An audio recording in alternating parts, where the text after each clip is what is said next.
Welcome, people, to the Duggar home.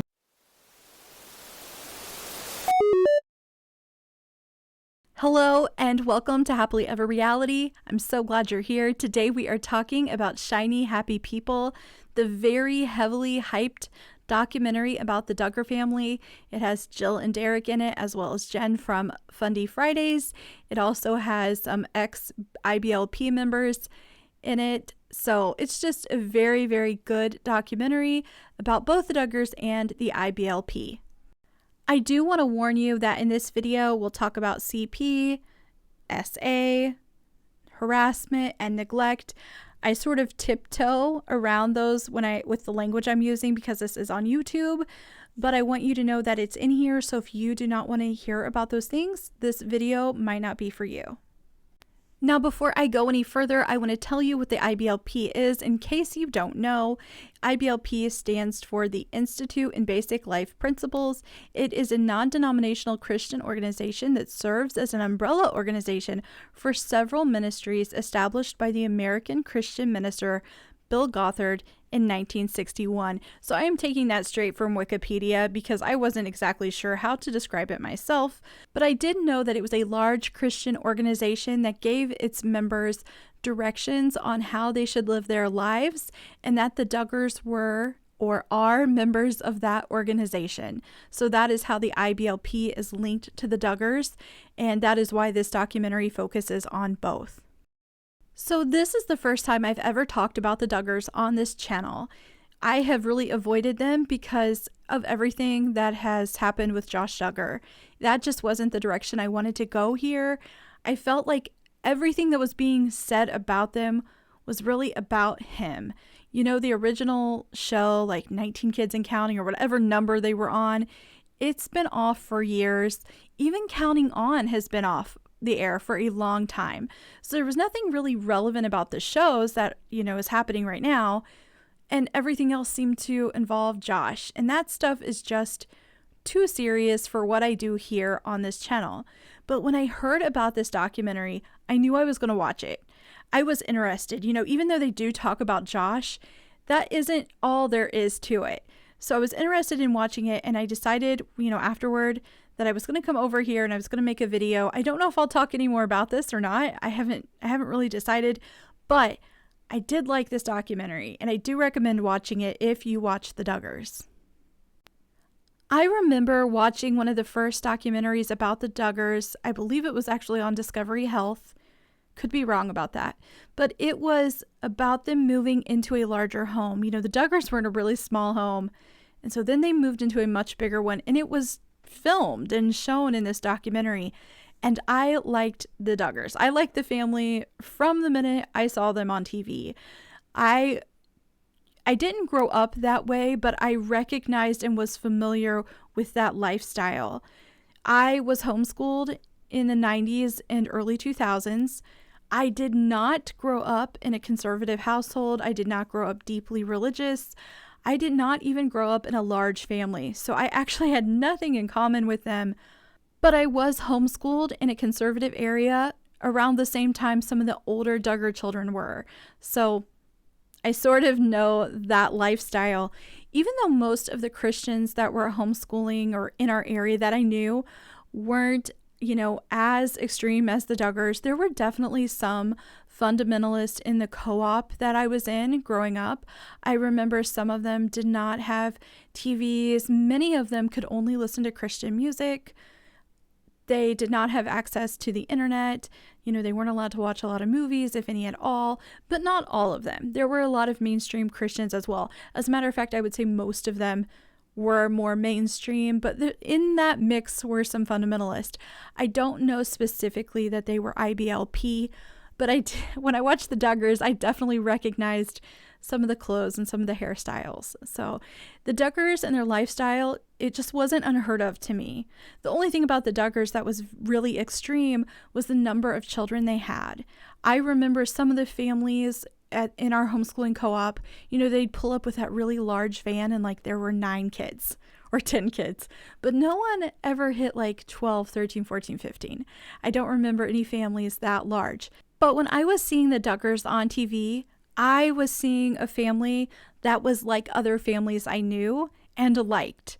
So I enjoyed watching the Duggars. I enjoyed the family, and I didn't necessarily assume anything bad. Now that I'm older, if this show premiered now and I've aged a little and had a little more life experience, I might feel different, but I was still pretty young myself when the Duggars aired. I got a little off course there, but I just wanted to explain where I was coming from when I was watching the Duggars, when it was first airing, and how I sort of felt about them when I was watching the show. I know there are people that did not feel the same way. But let's get back to talking about shiny, happy people. When I was watching the first episode, if you haven't seen it yet, it is split into 4 episodes. So when I was watching the first one, I wasn't necessarily surprised by any of the backstory I heard about the Duggars. I feel like most of that is public. They've written books about it. I actually read Jim Bob and Michelle's book years and years ago. So to me, all of that was stuff that's already very well known. They did talk a little bit, just briefly, in the first episode about everything that happened with Josh and the sisters when he was younger and he was a teenager. And it sort of confirmed how I felt. I'm sure many of us felt. I remember watching the Megyn Kelly interview with Jill and Jessa and thinking, this is awful. Like, I remember them sitting next to each other, and I can still see it even right now when I'm thinking about it. And I remember thinking, this is the worst, because they were victims, and here they are having to go out and talk about this publicly because everyone's depending on them to do it. And she basically just confirmed that during this first episode. She says that she felt pressure and it should have never been made public. Some things should be private. She didn't have a choice. Someone made the choice for her when it came to making that information public at that time.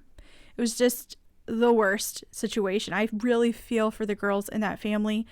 They were failed by their parents, by the justice system, by their religious organization, by friends of the family. They just didn't get the help that they should have received. During this first episode, I'm going to switch to something much lighter, because the first episode is spent introducing the family and kind of talking about the IBLP and the Duggars. They bring up that stupid tater tot casserole.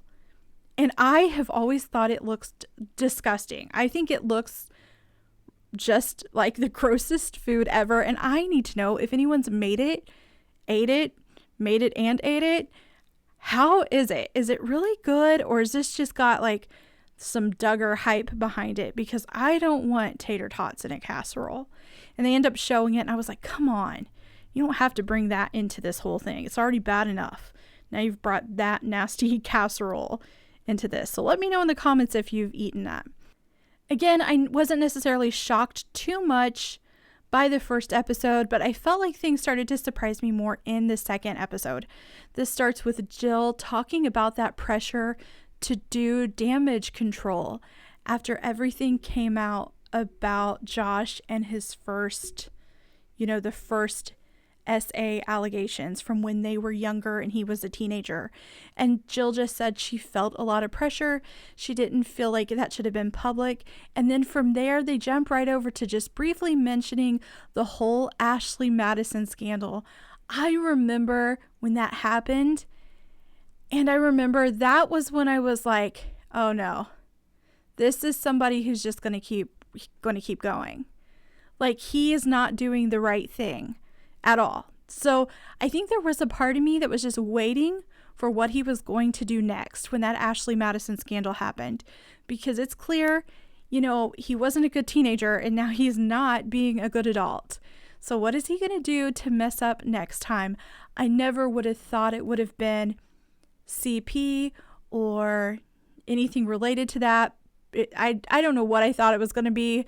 Maybe more affairs, but I knew then something more was going to come. I don't know if anyone else felt that way. Let me know in the comments if you were following it. Were you just waiting for what else Josh Duggar had done wrong? Because I was. As the documentary is moving along, you're able to see that the Duggars are just excellent IBLP members. They are doing everything they're supposed to do. They're fulfilling traditional gender roles. Michelle is having plenty of children. They're wearing their clothes the way they should. They got their hair the way they should. Everything is just matching up with what the IBLP says, even when it comes down to handling scandals and allegations, the Duggars really do what the IBLP does and tries to cover things up and hide things away. But it's during episode 2 that they talk about the Advanced Training Institute. And this was something I didn't know a lot about, but I had heard about it on the show. The Advanced Training Institute is a curriculum that was designed by the IBLP for homeschooling families. And essentially you get a small book each week for each one of your students, and then they would work their way through it. And it contains everything that they should know for that week. Now here's my thing. In theory, it would be awesome if there was a curriculum that was so amazing in every single subject and in every way that they could just make a small book or some sort of workbook. Not small, you'd still want it to be a little big, that you just pass to your student and go, we're going to work through this. Everything is in here, all in one book.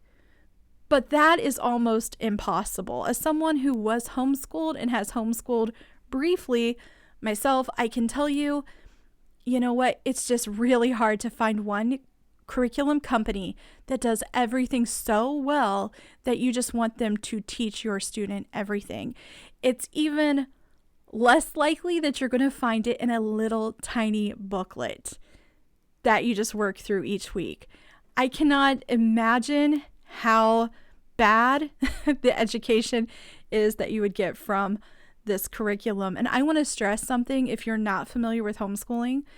Even back in the 90s and early 2000s, when homeschooling wasn't as mainstream as it is now, there were plenty of curriculum options, both secular and non-secular. There was no reason at all for anyone to just be educated with Advanced Training Institute materials. If a family did still want to use the ATI materials, they could have done that and went out and bought really good quality curriculum and then used the ATI material as a supplement. There are a lot of homeschooling families that are large and their kids come together in the morning and they do Bible and then they separate as they move through different subjects.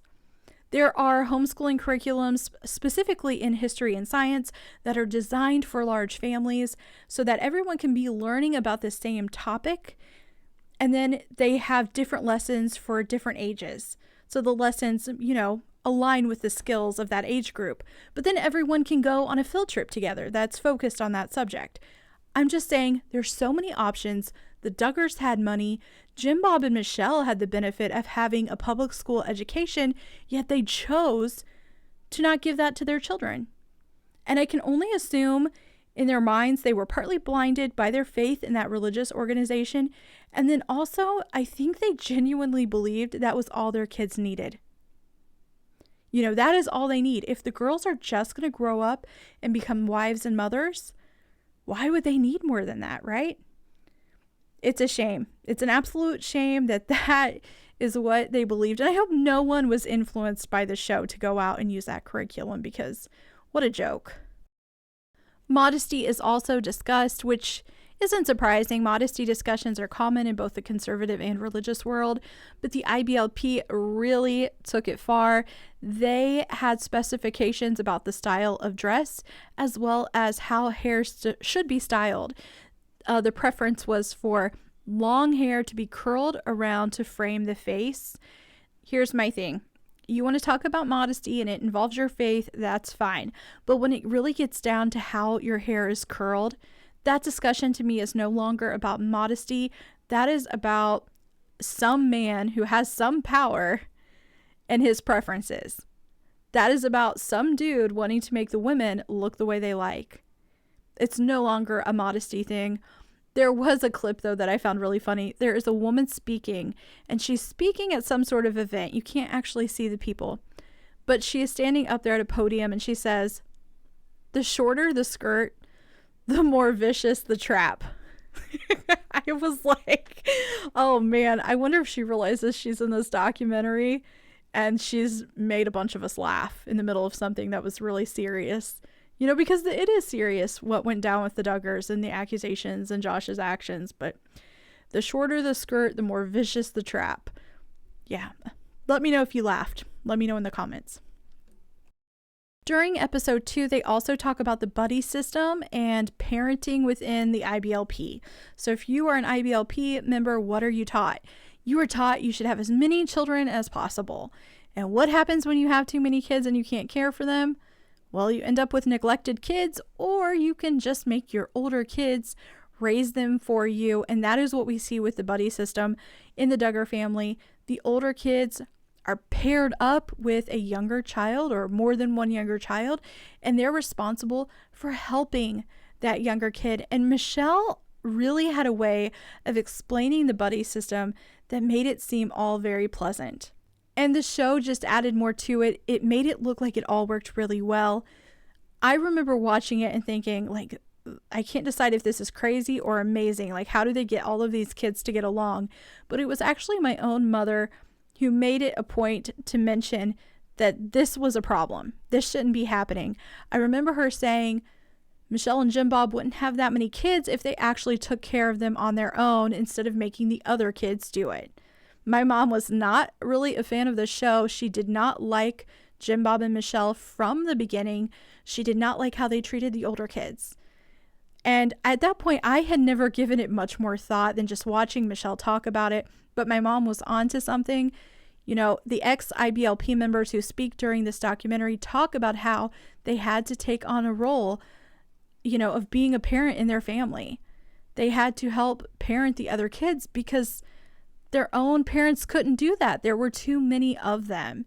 So this is something that's fairly common within the IBLP, and it's something we got to watch with the Duggars. Even though the show had a way of making it look like everything was wholesome and happy, it just wasn't, and this was not good for the older kids or the younger kids. Yeah, so this is just a problem within the IBLP community, and a problem I'm sure with a lot of large families. And let's get real, even small families where parents aren't taking care of the kids. This should not be happening. Michael and Debbie Pearl were featured in episode 2 when they were talking about parenting. If you're not familiar with them, congratulations. They're just not good people. They are advocates of training children by spanking them. Yes, I said training, not because that's what I want to say, but because that is what they say. They have written books and they do seminars. They have a book called To Train Up a Child, and it was used within the IBLP community. And you know what? It's not just used with people in the IBLP. There are other religious organizations that promote that book.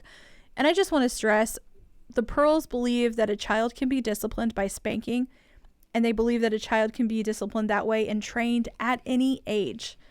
So you can have a small baby and be disciplining your child that way, according to Debbie and Michael Pearl, and I just think they're the worst. So the Duggars, though, did use some of their training techniques, and so did other members of the IBLP. When you get to the 3rd episode, money is brought up, both within the IBLP and with the Duggars. They also talk about SA, both with the Duggars and the IBLP. Basically, we find out that Bill Gothard, the man who created the IBLP, has also created this facade that he lives very modestly and that he doesn't take much money from the ministry. Of course, that's not true. But I have to be honest with you, I wasn't surprised. I don't know about you, but I have almost come to expect this sort of behavior from people who are leading large religious organizations. Like, I do not have very high expectations of those people. Later in this episode, they bring up SA allegations within the IBLP that occurred in the 80s. And again, to be honest with you, I wasn't surprised. I just don't think highly of people running large religious organizations. Like, my standard is low. And I don't know if I've just gotten to a point where I think really negatively, and I'm wrong. Maybe I'm wrong about all of these people, but it just seems like everywhere you look, someone has done something wrong and there's some sort of corruption. So nothing here actually surprised me. We also find out, and this actually did surprise me, Bill Gothard was never married, and he's not a parent. Like, he's literally telling people how to live their lives and what their marriages should look like and how to discipline their children. And the dude does not have a wife or kids. Yeah. No one thought that was weird. No one thought that was weird at all. Yeah. I don't know. It's crazy how people will follow someone and just follow everything they say and not question it. So if you're wondering how he was able to give advice about marriage and children when he had no experience, the answer is just God. God tells him what he needs to tell the people. And so how do you argue with that, God told me. If you believe that person is a truthful person and then they say God told them something, you can't argue with it. So you just have to listen and follow. And that is what the members of the IBLP seemed to do. That type of power going unchecked is, it's what allowed Bill Gothard to have access to teens and women without question. We end up hearing from some ex-IBLP members about harassment they experienced and some SA allegations. The dude was a predator, and he got away with it because he had all that power. It's during this episode that the Duggars' finances are brought up.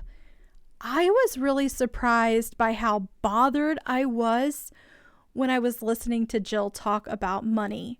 I had heard all of this stuff, and I think I expected it for some reason. I expected everything I heard. I expected to hear about Bill Gothard and the SA allegations and the harassment. I expected to hear about the large families and the parentification and the lack of education. I almost knew that was all there. But for whatever reason, even though I have read some articles about Jill not being paid, I wasn't ready for it for some reason. Like, there was just a part of me that thought that can't really be that true, right? Jim Bob had to put some money aside for them or give them some money. But there's a part in the third episode where I actually paused it. And Jill had said, for 7.5 years of my adult life, I was never paid. And I had to pause it. And I think that realizing a parent would do that they would not help make sure their kids have a home and food when they're actually receiving such a large amount of money, was crazy to me. And at that point, Jill and Jessa were the stars of the show. The adult girls were the stars. At that point, all of the stuff about Josh had started coming out, and the Duggar family, the OG, Michelle and Jim Bob, were out of the picture. Jill and Jessa were really doing the work, and they were not getting money. And I don't know why. That just really got to me. She was an adult. She should have had some sort of control over her life, over her finances, and she doesn't. And then I started thinking about Jana, living at home. She has not got any money. We watched her life unfold for years on the show. If she wanted to go get her own apartment, does she have the money to go out of that house and get a place? Because she should.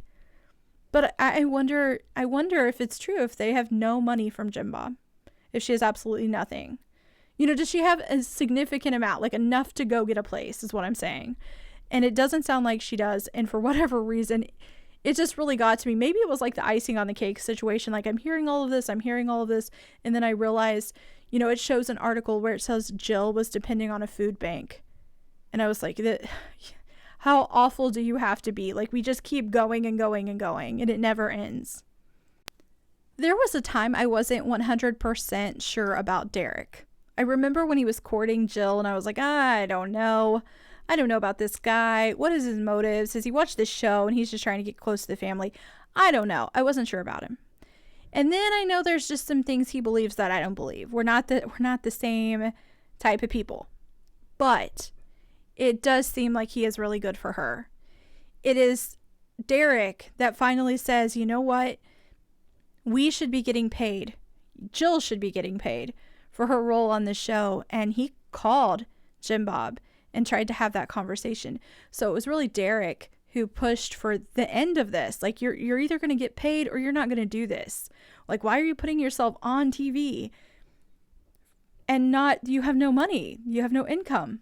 So Derek, whether you like him or not, he really seems to have helped Jill remove herself from under Jim Bob's control and remove herself from the IBLP. Jill is just in a better place now than she was before. During the final episode, we are finally at a place where we're talking about Josh and the CP investigation, trial, and conviction. There is a part where Jill says, she would never want to testify against her brother, but she was prepared to do it. And I was thinking about this. I don't think she would have been able to say that had she remained in close contact with her mother and her father. I think her being independent from them, having a supportive husband, brought her to a place where she could go in there and talk about what happened and actually testify against him. She is just in a better place now than she was before. They do end it by talking about Anna. She's sort of brought up in this final episode. I know there's a lot of feelings about Anna Duggar. I appreciated hearing the perspective of the ex-IBLP followers, talking about what it was like to be in that belief system and how they feel about divorce. My opinion about Anna is just that I don't think she's going to leave until she actually gets away from Jim Bob and Michelle and the Duggars and her own family and the IBLP. She has got to get away from all of those people and the way they think and their belief system. Until then, I think she's going to stay with Josh because that is all she sees and hears. I wish she could go and spend time with Jill or Ginger. I wish she had the financial means to go somewhere and just even have time alone away from all of that. But based on what Jill says, where there was no income from the show, and the fact that we know most of the women in these families don't work, I don't imagine that Anna has the means to provide for herself. Can you imagine being in that situation? Because you can't tell me there isn't a part of her, even if it's just a little bit, that thinks, I didn't deserve this. I should have left a long time ago. And then she looks at her life and wonders how she's going to do it and who's going to support her. I wish she knew that so many people would. So many people would support her leaving. I'd watch an Anna Duggar divorcing show. I'd make sure my TV was on for that. Because I would love to see her go off and be independent. I wish she knew she could write a book and make some money. And they talk about that. Like, does she know that she could do that? Or has Jim Bob got all the control and so she doesn't realize what she's capable of doing? But that's just my opinion about Anna. She's not going to leave until she is away from them. Even though I haven't talked a lot about it, the real stars of the documentary are the ex-IBLP members. They are able to provide so much insight into the IBLP and into how the Duggars might have been thinking. They just add a lot to the documentary. Again, I 100% recommend watching this. In the end, we know that Josh Duggar did end up being convicted for having the CP. Unfortunately, Bill Gothard was never held accountable for his actions. He was dethroned from the IBLP, so he's no longer with the organization. He just wasn't actually held accountable other than that. On a positive note, they do talk about the ATI. That was the homeschooling curriculum that I talked about earlier. It is no longer considered a curriculum. So it no longer claims to be something you can use to educate your children. That's not it. It is a supplement. And that is sort of where the show ends. Of course, I did not cover everything, you guys. It would have been impossible for me to do that. I just talked about some of the things here that stood out to me. And the show ends with Jill and the ex-IBLP members reflecting on their experience growing up within that organization. It was an excellent documentary. I 100% recommend watching it. If you have, let me know what you thought of it in the comments. Again, I know I didn't cover everything, so if there was something big that you think I left out, which there was tons, let me know down below. I love reading your comments. If you haven't already, I hope you will click like and subscribe and come back here to Happily Ever Reality.